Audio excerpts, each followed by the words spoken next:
हे सगळं बघून ना एखाद्या मुलीला इतकी खुशी होते ना, की काय सांगू तुम्हाला. असंच खुशी माझ्यासोबत झाली. गावाकडनं एवढा सगळा भाजीपाला आलाय, ओले कांदे, शेंगा, हरभरे, लसूण. खरं तर मला अजिबात वेळ मिळत नाही लसूण सोलायला आणि मम्मीमुळे तिखट लागेल याच्या भीतीमुळे मी पण सोलत नाही.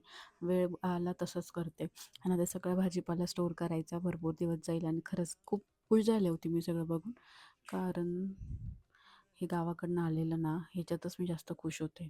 कारण मला गावाकडच्या भाज्या जास्त आवडतात इथल्यापेक्षा. आणि स्वामीसाठी आणखीन एक गिफ्ट आलेलं, ते काय आहे, ही मोजडी. ही आजी-आजोबांनी आणलेली स्वामीच्या, जेव्हा ते राजस्थानला गेले होते फिरण्यासाठी तेव्हा. आणि ते घालून स्वामी एवढा काही खुश झाला, की लगेच बाहेर चल म्हणाला. आणि त्याला त्याचं एवढं कौतुक वाटत होतं, की काय सांगू. आणि त्यातनं आवाज येत नव्हता, की नॉर्मल आता बाळांच्या शूटमधून जसा आवाज येतो ना, तसा काही येत नव्हता. पण ते बघूनच ना तो खूप जास्त खुश झालेला होता. आणि हे बघा, त्याला ना कळतच नव्हतं मी एक्सप्रेस कसं